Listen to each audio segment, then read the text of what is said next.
Welcome to Talk About Topeka. I'm Chris Schultz. On this episode, we're going to be speaking to the Mayor of Topeka. Mayor Bill Bunten joins us. This episode is brought to you by the WIBW channels and The Break Room. Join us for breakfast, lunch, and the Cabaret Dinner Theater in the evenings. Sit back, relax, and enjoy the show because it all starts right now. It's a really exciting show today with Talk About Topeka. I'm Chris Schultz, and I'm sitting here with the Mayor of Topeka, Mr. Bill Bunten, a legend in his own right. How are you, Mr. Bunten? I'm fine, Chris. All right. Well, thank you so much for joining us on the show today. I wanted to talk a little bit with you just in the middle of my restaurant down here, just to show people that you're a person. Isn't that amazing, folks? It's Mayor Bunten. Did you say I was a legend in my own mind, or did you say in your own right? Yeah, oh. Yes, yeah. Well, whichever, I guess, right? Well, I wanted to start off. You've been a politician for a long time. You've been serving all of us. You started serving our country being a Marine. So how do you think that affected your ability to be a good politician? Well, it's a good question. I'm not sure, Chris, that it affected it in any significant way.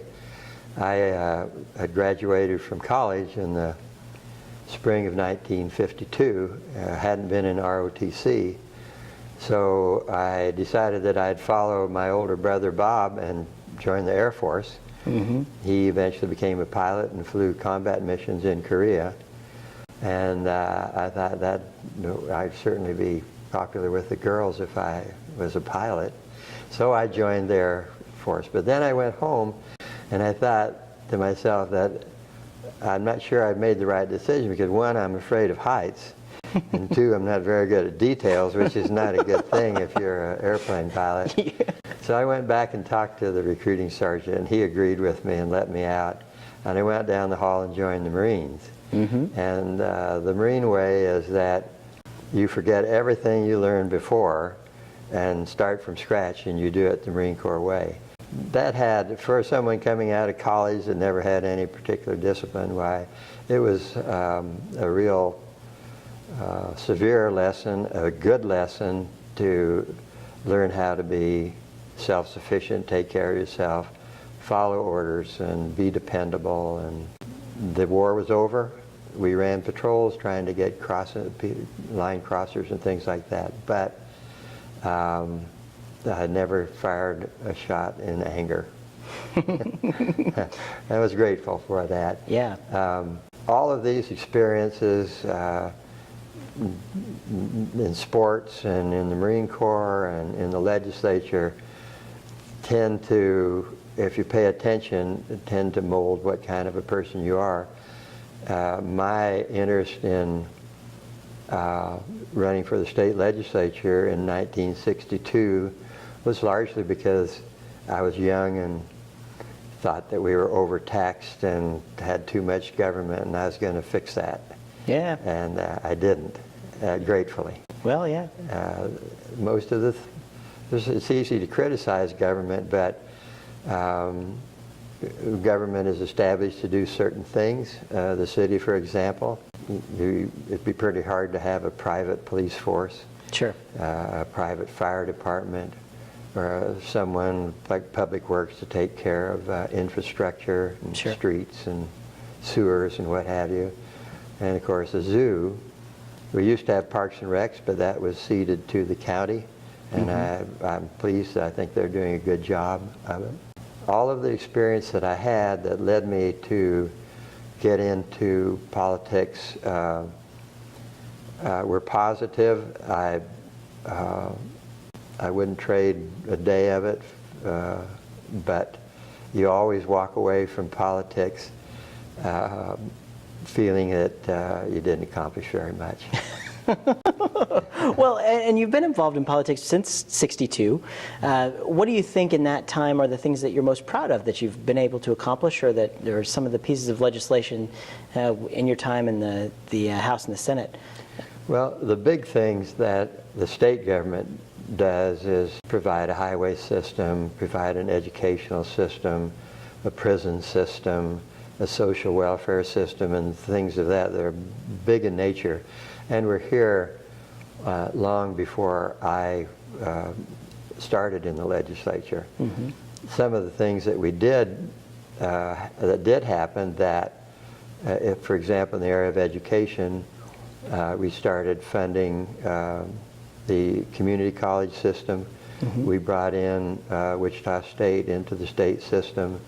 Washburn now receives significant state aid. We put in a great deal of money. About half of all of the general fund dollars at the state level go to education. That's the big one. And but there are things that are going to have to be done, including at some point in time increase prison space. I'm a hardliner on capital punishment. I think premeditated murder should be on the books.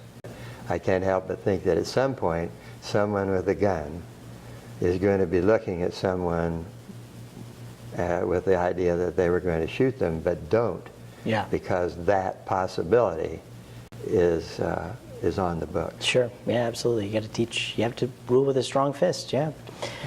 You know, one of the things that I think is that I'm most proud of that in looking over some of the things that you'd done. But in 2005, there was the Snowball Act.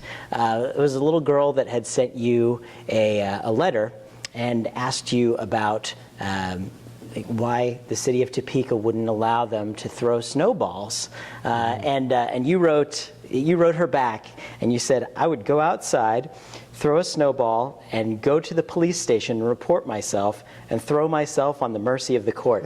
I mean, tell us a little bit about how that went. Well, I got a letter from a young lady. I think she was in maybe grade school or high school. And they were looking at silly laws in states and communities all across the country. And the fact you couldn't throw a snowball in Topeka, Kansas caught their attention, so they wrote to me. I looked into it a little bit. As I recall, the problem was that they had people would stand on a bridge where an overpass for the highway. They might take a snowball and throw it down, cause an accident. Pretty unlikely, but someone thought that was a good idea to have that kind of law in there. I remember another, and there were several, but I remember one of them was that you couldn't take chickens across Kansas Avenue. I think that was in the 1880s or something like that. But I think there's a book that actually has some silly laws. Yeah. Well, speaking of Kansas Avenue, you know, you're preaching to the choir about, to me, because I'm a believer in taking care of downtown Topeka and Kansas Avenue, obviously. And but to the folks at home, why is it important? Why is this push to maintain Kansas Avenue? Why is this an important piece for our city to look at? Well, we ought to make it mandatory viewing so that everybody understands where we're coming from on Kansas Avenue.